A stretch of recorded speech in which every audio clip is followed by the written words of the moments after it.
Anne-Sophie Panseri avec nous, directrice générale de Maviflex, je le disais, et vous êtes la co-leader de la charte des 1000. Vincent nous en parle régulièrement, on a vu encore des offres d'emploi disponibles à l'instant. Pouvez-vous d'abord nous expliquer, peut-être pour ceux qui nous regardent, ce qu'est cette charte des 1000?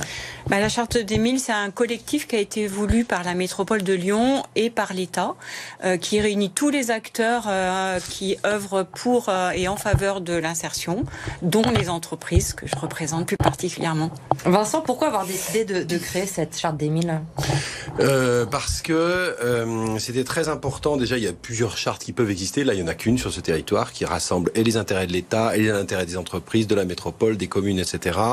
Et de permettre à toute entreprise, quelle que soit sa taille, son secteur d'activité, d'être utile, pas uniquement sur le recrutement, mais aussi sur des tas d'actions que Anne-Sophie Panseri, je pense, détaillera.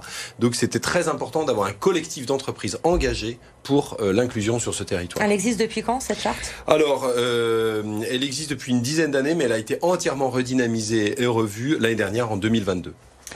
Combien d'entreprises, Anne-Sophie, ont adhéré aujourd'hui à la charte ?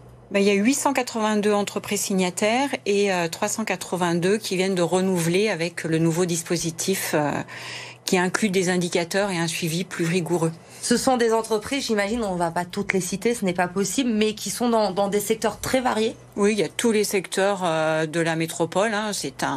On va aller de l'hôtellerie à l'accompagnement au travail à l'enfance, à l'industrie, au bâtiment, enfin voilà, tout métier confondu. Et les entreprises qui signent cette charte, elles s'engagent, évidemment, elles ont des engagements à respecter. Quels engagements plus particulièrement ? Il y a une trentaine de possibilités. On doit s'engager sur ce qui représente notre entreprise et nos propres stratégies. Par exemple, nous, on s'est engagé à la fois sur l'apprentissage. On avait un certain nombre et on travaille vraiment pour doubler le nombre d'apprentis dans l'entreprise. On va travailler sur l'accueil des troisièmes, parce que c'est une année charnière dans le choix des métiers et qu'il faut ouvrir nos entreprises sur ces jeunes. C'est très difficile pour les jeunes de troisième de trouver des stages. Et donc, en fait, nous, on a essayé de faire une combinaison entre les enfants des salariés et des jeunes des quartiers qui ont besoin de ce réseau, finalement, qui est compliqué pour eux. Et dernier dispositif sur l'handicap, on a signé un partenariat avec OVE, qui est une fondation lyonnaise, qui est méconnue, pour proposer des stages et des emplois, puisqu'on a recruté des jeunes autistes.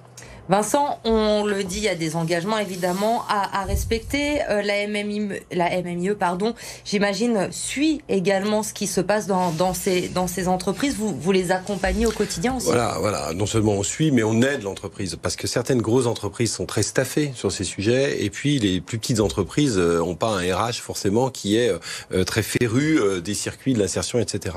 Donc, on va aider l'entreprise à réaliser ses engagements. On va la mettre en relation avec les structures d'insertion du territoire, avec pourquoi pas les collèges du territoire pour l'accueil des stages de troisième. On va organiser des forums emploi. Bref, l'entreprise n'est pas seule, elle est aidée. Et la Maison métropolitaine d'insertion pour l'emploi a 12 collaborateurs qui sont entièrement dédiés par territoire à l'accompagnement de ces entreprises. Il y a plusieurs enjeux, vous le disiez Anne-Sophie, pour les entreprises.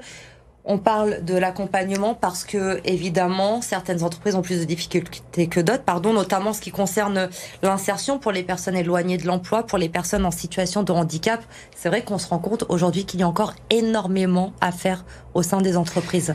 Oui, tous les bénéficiaires du RSA, par exemple, l'enjeu pour nous, c'est d'aller chercher leurs compétences, parce que tout le monde a des compétences et qu'il faut arriver à matcher entre les besoins de développement qu'on a dans nos entreprises et puis toute cette population qui a du mal à revenir vers l'emploi. Donc c'est ce staff qui est tout autour de l'entreprise qui nous aide, mais c'est aussi le collectif entre nous, entreprises, qui nous permet de mutualiser toutes les bonnes pratiques qu'on peut avoir dans les entreprises, par réinventer des choses qui fonctionnent bien et de pouvoir, au travers de moments de rencontre, pouvoir échanger aussi sur ce qu'on fait les uns les autres, parce qu'on fait beaucoup de choses.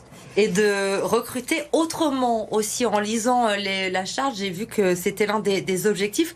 Ça veut dire quoi aujourd'hui recruter autrement? C'est laisser sa place à chacun et que le CV c'est un élément technique, mais c'est pas ça qui fait l'état d'esprit de l'entreprise et qu'il faut aller à la rencontre des gens et il faut les écouter d'abord. Donc c'est changer un peu les méthodes RH traditionnelles et laisser à chacun l'opportunité d'exprimer son parcours, parce que c'est ça qui fait la richesse de l'entreprise. C'est les différences qu'on peut avoir les uns les autres, la diversité de nos parcours et c'est réjouissant entre guillemets de pouvoir faire bouger un peu les codes. Vous par exemple, vous avez recruté des personnes que vous n'auriez pas recrutées si vous étiez arrêté seulement sur le CV?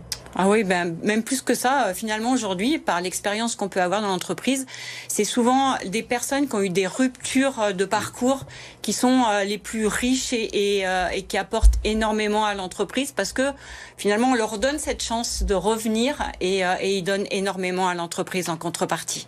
Quel est l'intérêt pour l'entreprise d'adhérer à cette charte des 1000 ? De se structurer. L'idée d'avoir des indicateurs, c'est de savoir d'où on part et où on va, de pouvoir rétablir aussi les actions qu'on mène, parce qu'il y en a certaines qui potentiellement ne vont pas marcher. Donc c'est de savoir le jauger en tous les cas. C'est partager nos bonnes pratiques entre nous. Ça c'est essentiel pour moi.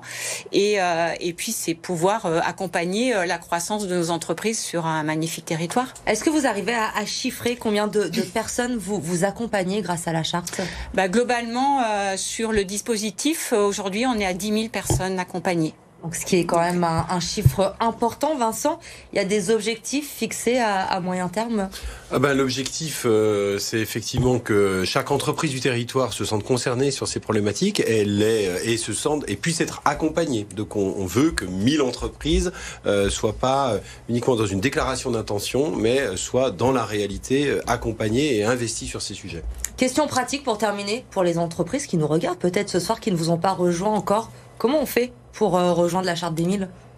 On va sur le site et on a toutes les inscriptions possibles. On peut rencontrer des équipes de la MMIE qui vont vous présenter la charte. Et puis nous, on est à dispo aussi pour échanger sur ce qu'est la charte, ce que ça peut leur apporter. Et voilà, c'est tous ensemble qu'on fera réussir ce dispositif. C'est très simple. Alors merci beaucoup Anne-Sophie Panzeri d'être venue nous en parler ce soir.